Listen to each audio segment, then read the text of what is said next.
It's another Tell Me Why. We love doing this. Here's the concept. We talk to different students from schools all over the 4 states, and we get the professionals to come in and answer the questions that we are given. Today, it's Old Home Week for me. I am from Parsons, Kansas, so not only did we get the questions from students in the Parsons School District, but the answers are coming from police officers from the Parsons School District. We have Corporal Cheyenne Dunn and Mark Rainey. They are school resource officers from the Parsons District. So guys, thanks a lot for coming in. I know you're very, very busy keeping the law, keeping all my old friends on the straight and narrow, which is a hard job, trust me on that. But we've got some wonderful, wonderful questions from some of our students from Parsons. You may even know some of them. And we're going to throw them at you and get your expert advice and expert responses. So are you ready to go? We're ready. Okay, let me give you one. Give me one of those. Okay. Okay, give me one of those. Do you have any secret police handshakes we should know about? None. Let's make one up, okay? Okay. So let's do that and that and that and that. Oh, a leg. Yeah, let's do that. And let's do Okay. one that, and that. Okay. We are ready to go. What is our very first question? Hey, my name is Legend. I'm 7 years old. Is helping people hard as a cop? What a great question. And what a great name, Legend. I wonder if it's too late for me to change my name. Legend wants to know how hard it is as a cop to help people.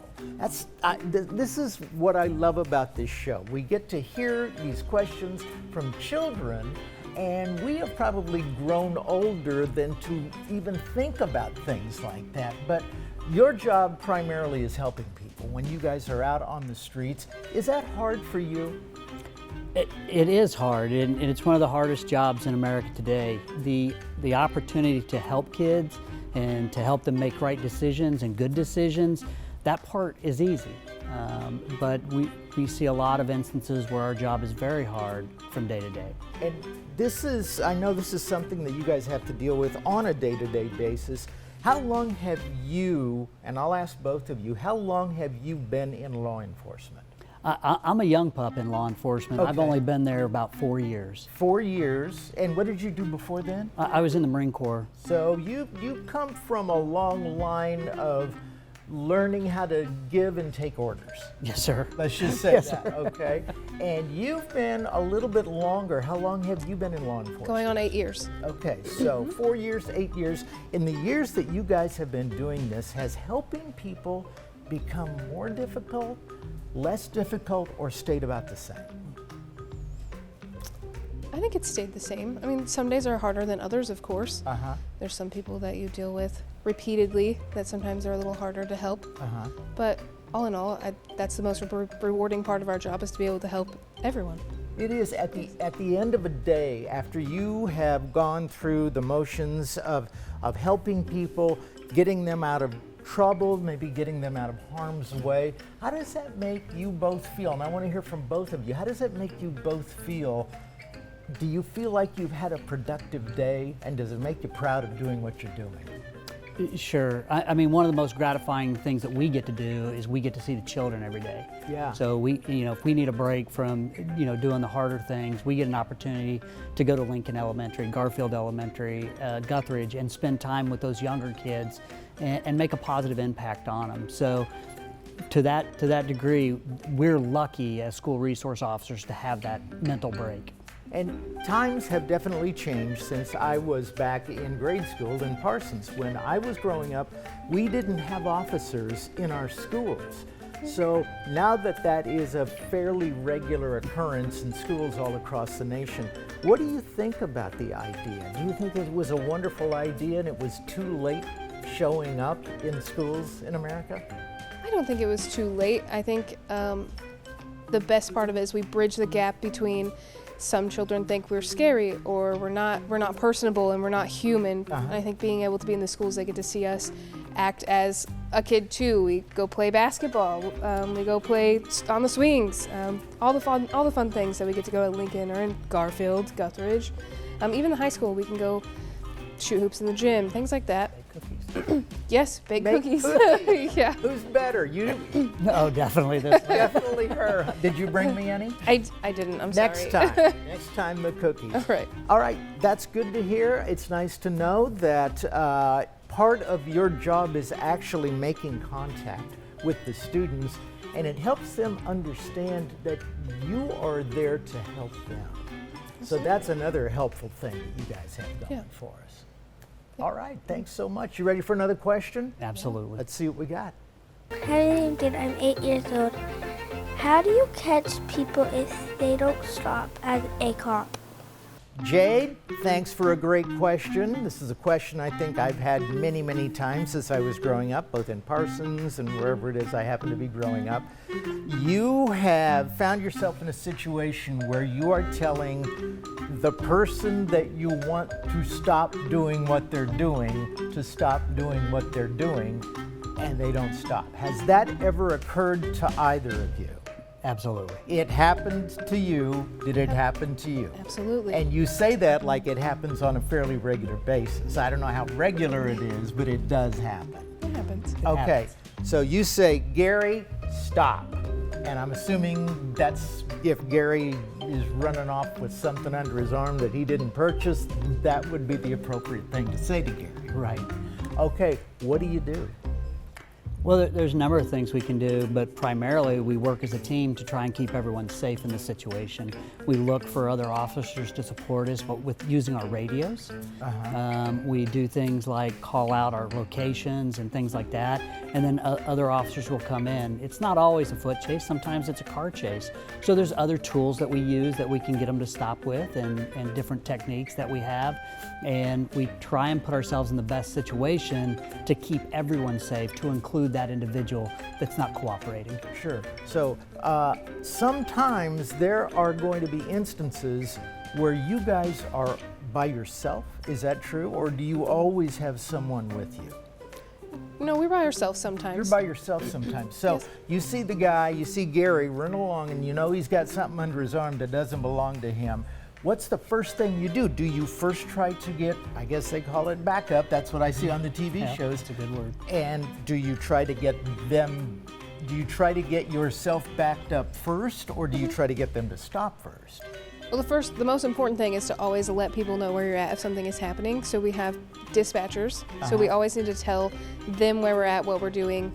That way, everyone else that has a radio knows where you're at exactly. So if you do need help, they know where to go, things like that. Okay. And they routinely check on you and things like that too to make sure you're okay.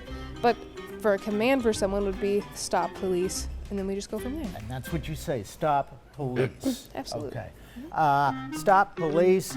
The guy turns around, says, hey police, I'm not gonna stop. They keep going.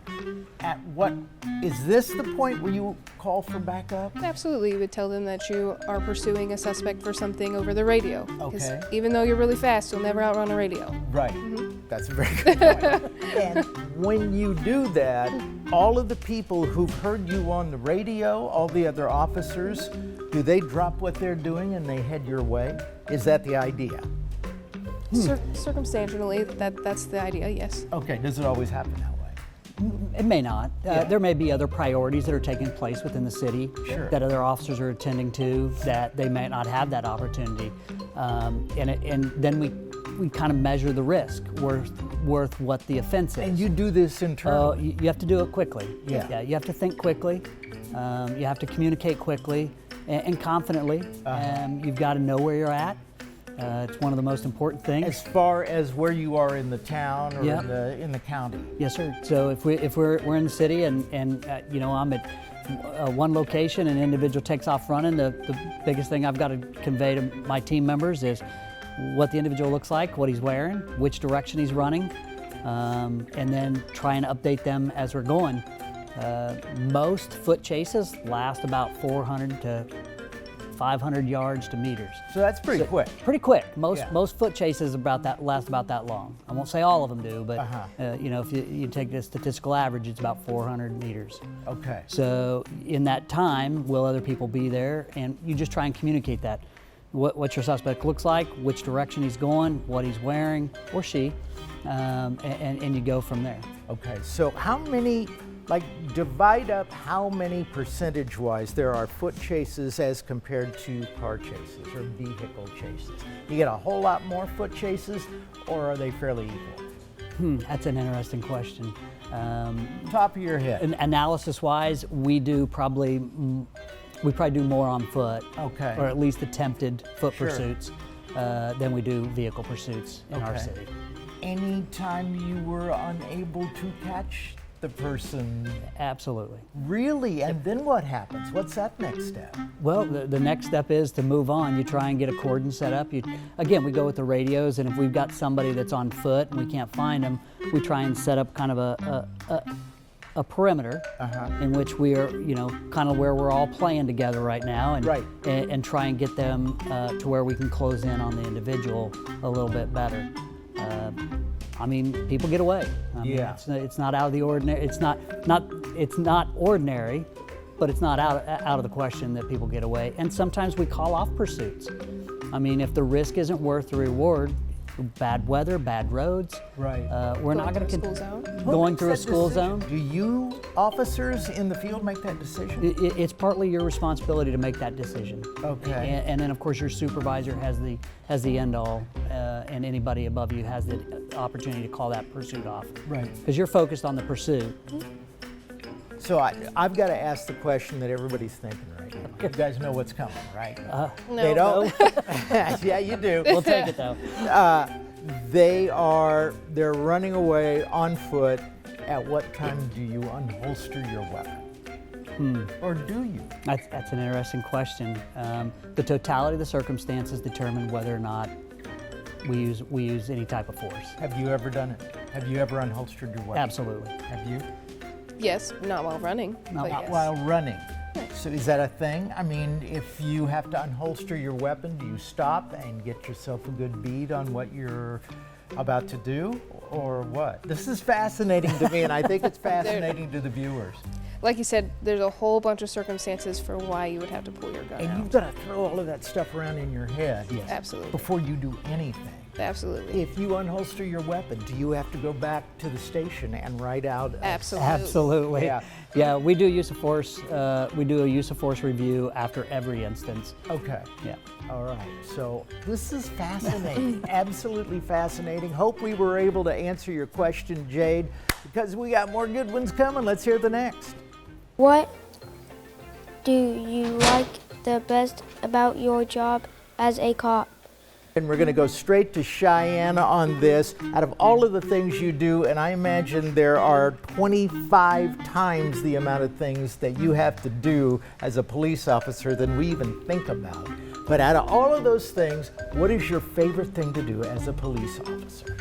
My favorite thing to do is to help anyone in general. Specifically, I like to help children. I like to be around children. I like anything that involves that. Okay, you like helping children. Yeah. Why do you think that is personally? Did you grow up in a big family? Did you grow up around people who you could see, around children who you could see needed help? No, I grew up in a small community. I didn't. In Southeast Kansas? Yes. Okay. I grew up in Erie, Kansas, actually. Yes. Up on a small farm. No, I just am intrigued by the thought of being able to help people whenever they need it. Kids are great. They have all sorts of questions all the time, like what we're doing now. Yeah. They have wonderful questions, and you are able to help them in so many ways. Do you have any specific things that come to mind in the years that you have been a police officer at the schools? Have you got one story that really stands out of you helping a child? I have a lot, but I think my favorite thing altogether would be like our Shop with the Cop program. Okay, tell us about It's during the winter. It's before Christmas. The schools pick out which families we get to help. This year was our biggest one. I believe we got to help 7 families from each building. And we went out to Walmart. They got a certain amount, and they got to go shop and buy anything they wanted. And they got to go with an officer, a firefighter, a deputy. Anybody that shows up. KHP sometimes shows up if they have time or if they have some. Mark, what is your favorite thing? And I know she just picked a really good one, but what's your favorite thing about being an officer? I think the big thing is making relationships and networking with the youth. And we're getting an opportunity, especially someone like Cheyenne that's been doing it so long, has the opportunity to see them grow and move out of school and become, viable members of the community. And still being able to engage with them because of that relationship you build with them at their school age. The next thing would be mentoring. Yes. There's so many positive things that we can do as role models. Just by our presence alone can be a good role model and mentoring effort being in the school. So. And have either of you ever seen a child and just sort of see that spark in their eye and makes you think they might want to become police officers? Has that ever happened? As you've mentored and as you've talked to some of them? Bet you do. Occasionally? We have an officer that works for us now. I'm not going to say his name, but I was his SRO. Really? Yeah. Yep. Then we have a dispatcher that was her SRO. Okay. Yeah. Tell everybody again what SRO is. Their school resource officer. Okay, and that's what you guys do in the schools Yes. in Parsons. All right, this is going great, right? You're not mad at me, right? No, this is fun. This is good. Okay, good. I think we have time for one more question on this particular edition of Tell Me Why. Hi, my name is Kyrie and I'm 8 years old. Are there different kinds of cops? Kyrie wants to know, are there different types of police officers? There are a number of different ones, and you can look at it from the different levels, from the government level to the state level and down to the local level, where we have our county sheriff's department and we also have the municipal police departments throughout the state. They range in their duties and responsibilities and what they can and can't do, what they can enforce and don't enforce. There's a number, like the Kansas Highway Patrol, for example, the Missouri Highway Patrol, those are on the state level. Your Kansas Bureau of Investigations.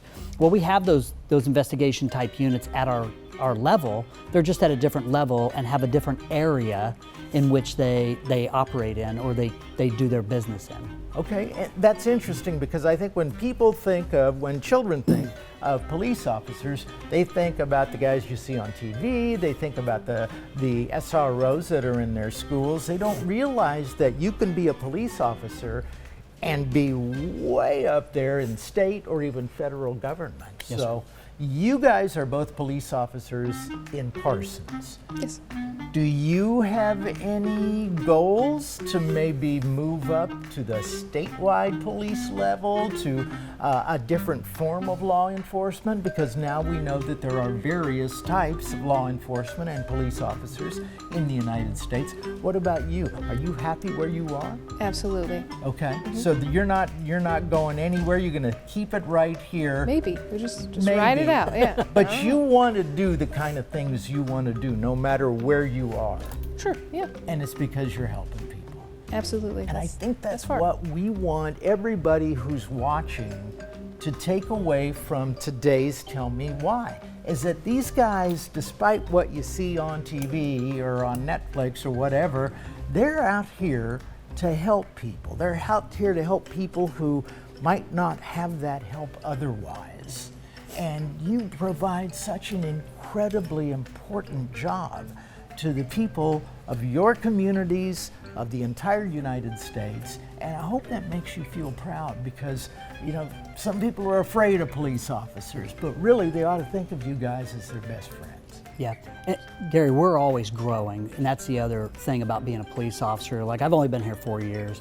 She is so much farther ahead of me in experience and interactions and relationships, but we're always growing professionally as well. And just like any other profession that's out there, we're always looking for opportunities to better ourselves, whether it's a special duty within the schools, like we have, whether it's a canine officer or you're going to be a detective within the department. There's always room for growth, and that's one thing I would always say to the kids is you're never stuck where you're at. You can always grow to new and better things. Oh, that's great. That's wonderful. Anything that you'd like to add to that? I mean, you've been doing this, what, twice as long as he has. What do you see in him that makes you think he's going to be as good as you are in 4 more years? I think he's already there. He's doing great. We're learning every day. Are you a team? We are. Yes. Are you really? Yes. So many times you guys go out and address the things that are given to you as a team. Yeah, if she gets a call and it's a complicated or complex problem, I want to go and learn from that. Okay. So I'll find myself wherever she's at and take that opportunity. What have you learned from her? One thing. Relationships and networks. People matter.